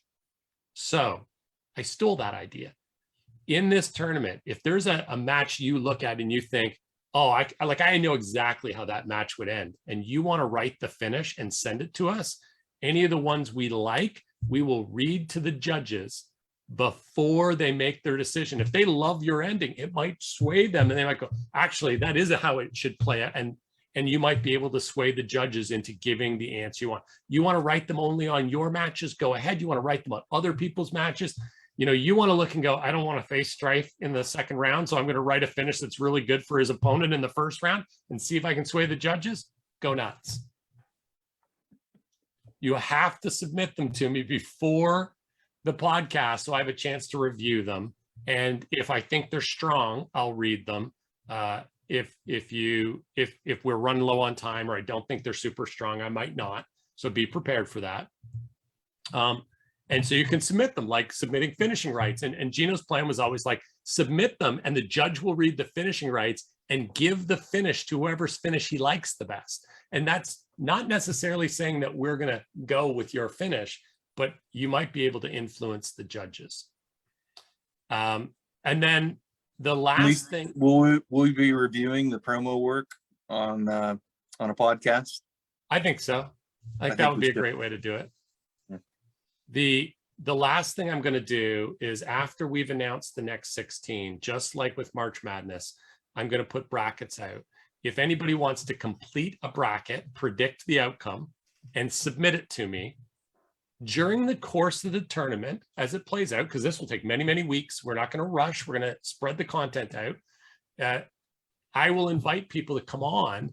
And if you have submitted a bracket, we can talk about your bracket. We could talk about whether you're right so far to date. And at the very end, we'll take a look at all the brackets and we'll see, if we have a winner, maybe we'll get you a prize of some sort. There's a running joke that you can come and stay at my place and have free reign of my bar. Gino's trying to negotiate that it might also include my balls. It will not, unless it's you, Kansas kid, and then. All right. So we have a few ways that you can be involved. You can be judges. You can do promo work if it's your match. You can do finishing for how you see the match would finish between them, no matter whose match it is if you want. And you can do bracketology and send it in to us. And we'll talk about people's brackets during our weekly podcast and get updates on how people saw the tournament playing out. Remember, this is going to be a King of Wrestling event. And so it's, you have to kind of think about how people match up in that tournament style experience as you're doing it. And so then each week we'll hear who won the popular, we'll hear the promos, we'll look at the match finishes, and then the judges will make their vote. And if there's a tie, then I will make the tie-breaking vote. And we will work our way through this over a number of weeks until we get down to the finals and we can crown an FxF Legends King of Wrestling champion for this year. So with all of that said, I have a question for you two gentlemen. There's a whole bunch of, and I think, Aaron, you threw it out earlier, there's a whole bunch of biases that can show up in something like this. How big an impact do you think they're playing in the way people are thinking about not just the rankings, but how they'll look and say, like, oh, that person should win this match? Like, what are the ones that are going to play the most heavily on this? I mean, to me, I think it's the recency bias is going to be king. Yeah. Those that are still around and active are gonna already have a step up. because people are going to know them. People are going to want to push for them. People are going to want to write endings for those people. But then again, I mean, you could get some really spectacular write-offs for people who can't. Right. But I think the recency bias, those that have been playing over the last year definitely have a leg up. Well, there's also, and to contrast the recency bias, there's a nostalgia bias. And so those experiences you have with players one-on-one that engaged you in an amazing match or an amazing angle where you really got to see them at their best and what skills they actually had. And there's a couple of guys on this list that we see already that really they feud and angle with a very broad array of characters and players. I mean, I'll throw Storm and Johnny XS out there. Like they've probably got a lot of people that look to them and be like, oh yes, I know what they're all about because I've engaged directly with them. Whereas some of those other names on the list, they may not have had the experience to see that out of some of those old other players. Yeah. I think for me, one of the ones that I think about is, and whether you want to call it like a match history bias or a relationship bias, I think you have a bias for the people you've worked with, where you look and go, well, I know that guy can write, but I've never worked with him. Right. Versus the person you do a ton of work with, and you're like, maybe they're not the best writer, but you enjoy working with them so much that relationship component really kind of, maybe it bumps them up a couple spots when you're thinking about it. So I think that's definitely a bias that, and I'll tell you, style is a bias, right? Like I always tell people, write to your judge. Like if you don't know that when Tim's your judge, match action matters, you haven't been paying attention. You can write the funniest thing in the world, but if your match action sucks, there's a good chance you're going to lose the match. Right? That's true. Yeah. So there's definitely a style bias, because if you write match action for the Kansas Kid, he's going to fall asleep. So if he's your judge, maybe you want a boner. Well, definitely. Right. And so it's, there's definitely some biases that play into, and by the way, that's one of the things I think is going to make this interesting. Like, otherwise I could have just ranked it and then said to you, well, it's all going to go forward and number one will be the winner and number two will meet them in the final. But that's not how it's going to go, because we're going to get people on who have biases and we're going to get upsets that people don't agree with. And personally, I think that's what makes this interesting. Yeah. And we're just going to be okay with it. Right. Will we know will the judges be public? Yeah. Oh yeah. We'll beforehand? When people put their hand, like, first of all, if I don't get enough volunteers to judge, I'll have to go around and beg. And second of all, if I'll say, here are the judges. And by the way, these judges I'm gonna ask to come on next week. And so there'll be on the channel in the Discord, I'll be updating like who I'm asking on, because I need to tell them in advance so they can start thinking about the matches. Here's who you're going to judge. So come prepared to make the decision. And I think we'll have a good time talking about it. I also hope, we'll have some energy as a result of it. And, if Dr. Abortion beats Kieran Crowe and Crowe thinks there's no way that should happen, the good news is they're both active right now. Call them out. We'll put it on the boards and have an actual match and figure it out. Right? Exactly. Like, let's have a little fun with this. It's awesome. I think bracket 2 has a real strong possibility to be a former blood brother, like mumbled mess with Ove and Omega's still left on there, and so there's some big names that Vigilante's still out there, and there's some writers that I know are really talented that aren't in the top 16. And so I fly out next Friday. So we're going to have to wait a little while to find out who's on it, or I'll have to do one midweek. And I just don't think midweek we draw the same number of people. So we got the time. We're going to wait. That's right. Ugh. And in that time, there will be no updates to people's rankings. Nobody be like, I'd like to change my bottom six. Nope. We're locked in. And some of you are going to scratch your head. And a few of you have already messaged me on Discord to go, just tell me where I am. Right? No, you have to wait. So as we kind of get into this and we start looking at it, let me just ask this question. Is there anybody in the top 16 that's a bit of a surprise for you that they're in the top 16?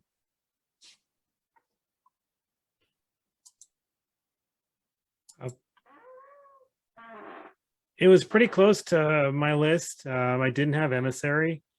I had Benny and Kansas close, but I don't think they were actually, I think they were just outside of the top 16 on my list. Yeah.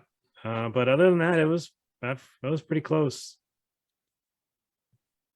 I'd say Benny is probably my biggest surprise. Top 16. I had a few others in the way there. Yeah. Is there who would you say is the biggest omission from the top 16? Well, I'd say Tony Robes. I'd say Osiris. I'd say Omega. So Okay. at the top.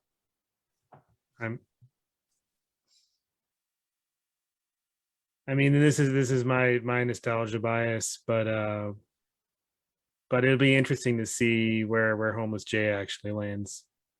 So I can tell you, and I'm happy to tell you,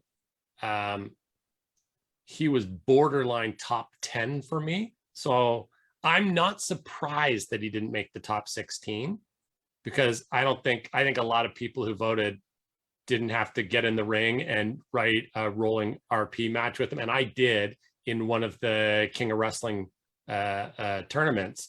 And it was like wild and insane and a thrill ride. And he's really good. Yeah. And so there are very few role players where I've actually had to step back and just take a back seat because I just could not keep up. So I've been there. I also, for me, the two that were big omissions, there's a few. One's just going to end up being borderline. Like I had them kind of 15, 16, and they're going to just be on the other side of it. But the two that I had higher that just didn't make it, Homeless Jay and Tony Robes. Yeah. Actually, I had Valentine higher too. Valentine was top 16 for me, and he didn't make it. So, but Valentine, I wouldn't say the fall is quite as big as it is for Homeless Jay for me. Like falling from borderline top 10 to not in the top 16 at all is a really big slide. Whereas, Valentine for me was getting close to 16 and then falls outside of it. It's not quite as big a slide.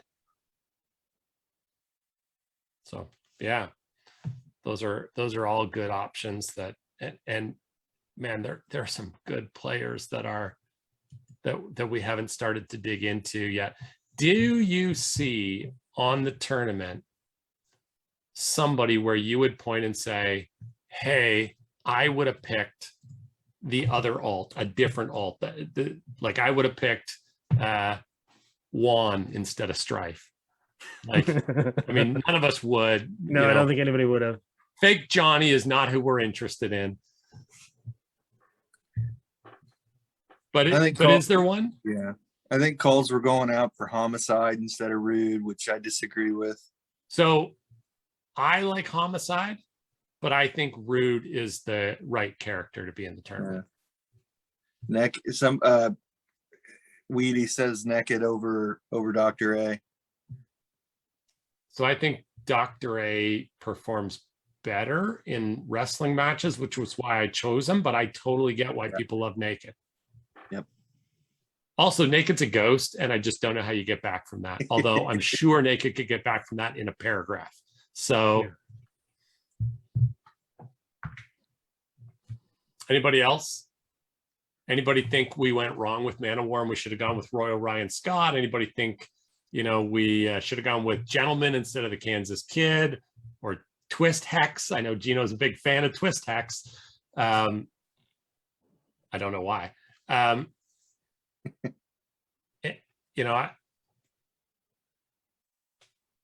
don't know that like, obviously I don't look at it and see any, especially in these early ones, but you guys see any that you would have gone with somebody different? Tim, would you have preferred Lasher instead of Lars? No, I don't think so. It's just because I haven't even had that mindset to play that character in so long. Yeah. Does anybody just because of recency bias, he would have preferred to see Dawson instead of? I was just going to ask that question. What about Dawson? I mean, maybe. I mean, it would have been more comfortable, but I definitely think in this kind of environment with the names, yeah, I think Lars fits the bill for sure on that. Yeah. And if I put my mindset into that same era, I can do that. Yeah. Interesting. Stryfe, would you change any of them? No, that was the only question I had was perhaps about Lars, but no, that this all looks to be pretty good. I mean, you can always make Johnny XS Haley, but then we'd have a Twitter lesbian on the list, and I'm sure that would be. Listen, I got to tell you, I'm sure that I'm the outlier. In fact, I know because Gino and I have had this conversation, but I think XS is superior to Haley in every way as a character. Upside down, backward, you take your pick. XS is the better character. Yeah. Right. What do we need to know about Haley? She has boobs and she's a bitch. It's kind of one-dimensional. Yeah. Well, I mean, Johnny XS is only two-dimensional, so. Right, but it's a whole extra dimension. And for me, that's probably, there's definitely some bias that plays into that in terms of like spending more time playing off of, like, my exposure to Haley is always through Gino. Yeah. Right.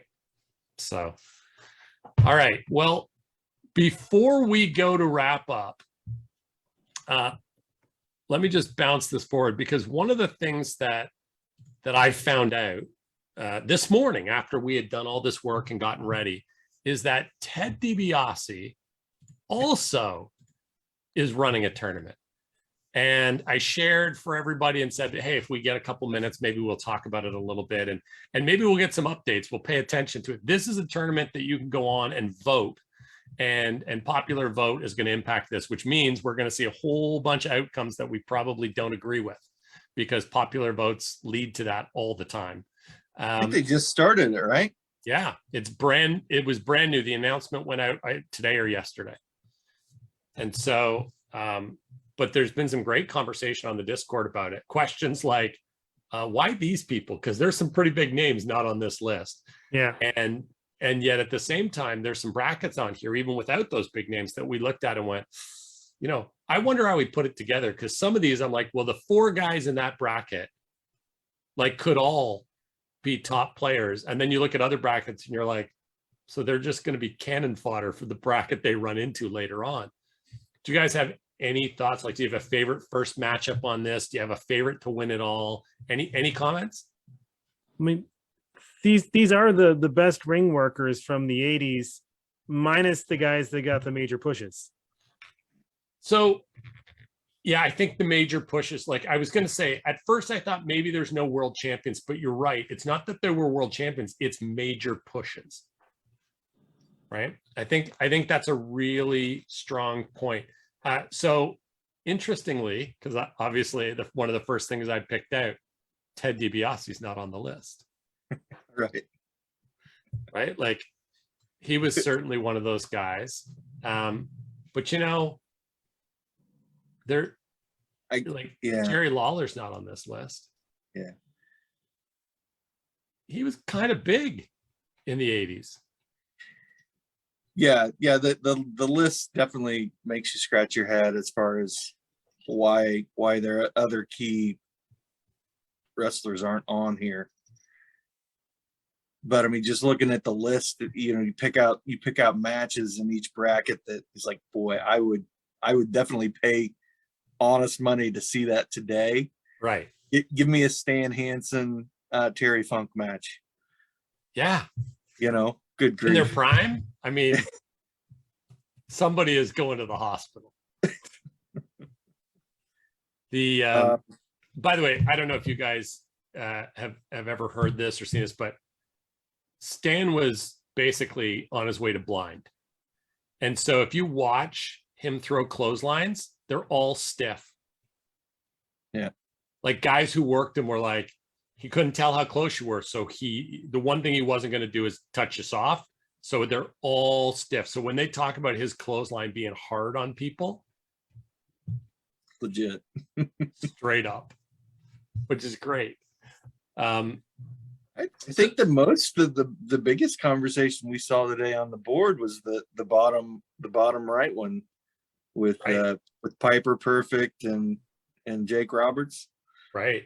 And I think there was a lot of conversation, certainly Chris was championing that he thought, Roberts comes out of that, but then probably runs into Steamboat. Yeah. I think if Piper pulls out of that bracket, he's got a chance to win it all. Wait, I think, if you don't have a great memory of the 80s, you need to go watch it. Like if you don't realize how big Piper was, that he didn't take a run at the top of the WWE is all about Hulkamania and nothing else, because he was really big. Yep. He definitely got stepped over many times. Yeah. And I do think Steamboat's a plus to come out of that upper bracket with Rude right there. Yeah, I don't know. Like to me, I think Rude's got one of the easier walks to the quarters. Like I just don't see hard work in that bracket. Well, let me ask you this, guys. Because at first I was like, okay, these are really solidly 80s guys, but like Sid and Lex aren't solidly 80s guys. No. Like if Lex can be on there, why isn't Sting on there? Are we going to argue he just got too big a push because he didn't get that push in the 80s? Right. The only thing I can think is signed talent today, as opposed to not signed talent on this list. Yeah, I don't know. That'd be the only thing I can think of. I also think like we've got Piper and Perfect and Jake in the same quarter bracket. Yeah. And then we look at another one and we're like, not that I don't like Stan or Terry. And I actually was a big Magnum TA fan before the car accident. Like I thought he was a guy on the rise for sure. But they got a bracket where like we put any one of those guys in the upper left bracket and they walk through it. Yep. I would agree. It's a strange bracketing, which I wondered, like, does DiBiase see them differently than we do? Right. Because if he built this, he might be like going, I can't believe how tough I made the upper left bracket, because he knows the guys. He got in the ring with the guys. Like he might see something we didn't see. Yeah. And my argument for signed talent is thrown out because Arn and Tully are on the AEW payroll at this point. Right. Yeah. That's interesting. Who do you think takes it? Boy, I'd pay real solid money to see a Dusty Rhodes Roddy Piper final. Yeah. I mean, how can you beat that? I don't know. I would enjoy that. I think, I know this is all historical names, but now that we've seen what the future has been, I think Ron Simmons goes a lot deeper than anybody thinks. Yeah, definitely. Yeah. There's no doubt. Right. I do think he does make it to win in a couple matches there for sure. But like, honestly, look at this. We have like Hacksaw Jim Duggan and One Man Gang are fighting, and then we put Steve Williams and Barry Windham against each other in the first round. Like, yeah. The face heel mix is a little weird. It's a strange one. It's a strange one. There's some interesting guys to see in this match, so it'll be interesting to see how this one plays out, and we'll keep our finger on it. Legs Eric says Steamboat takes it. So Stan says Rhodes Piper, and Piper takes it. So I am a big Steamboat guy, and I'm not talking about the WWE run. His run in NWA was excellent, like really good. But I don't know if he takes it. Like, first of all, if we're just talking on name power, this belongs to Dusty. Yeah. Like, as good as Piper was, Dusty was really, really something special. That's why they kept running him out there against Flair, because no matter how many times they did it, people would pay to see it. So Colt still can't believe Rude didn't break the top 16. Or can't believe Rude barely cracked the top 16. I think Colt ranked Rude better than he ended up in the draft. I think Colt was with that.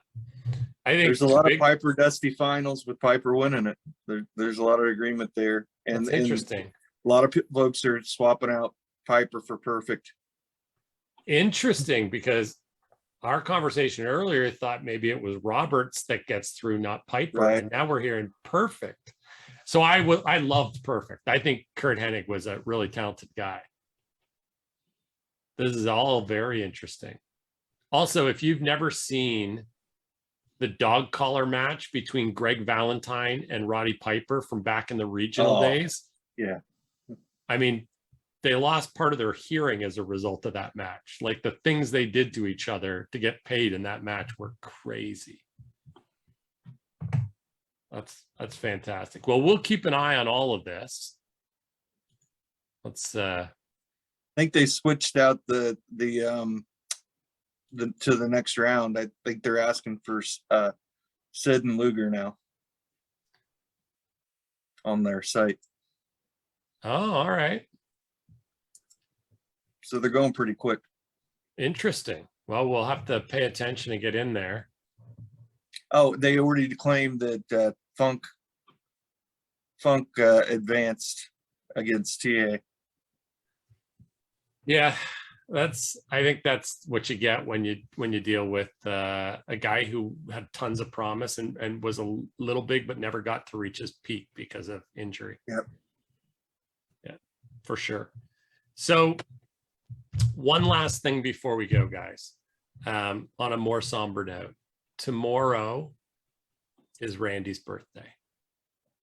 And so I want to sign off by saying I miss him.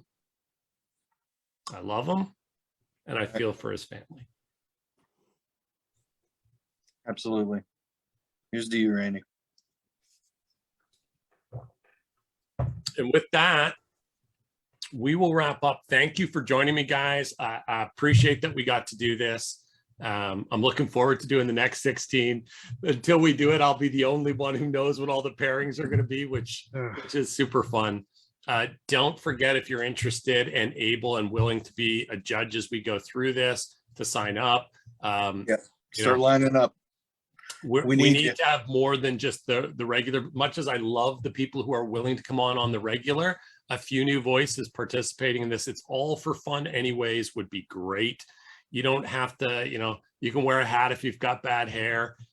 You can wear a mask if you don't want us to see your face, but come on, spend some time with us and participate in this. And my thanks to you two gentlemen for coming on to do this one with me. And especially, like, Tim's always got his hand up to do this with me, but I love, Aaron, that you were like real quick to be like, hey, I can do this if you guys are interested. Like, thank you for coming on. My pleasure, always. Yeah, love that we got to do it. Sooner or later, we'll get XS back in the ring, and then Ed and XS will get one out of the Fed, and you can bring Rory back because he's the one we missed. All right, awesome. thanks, guys. Enjoy Sure, your we can. weekend, everybody. Yes, sir.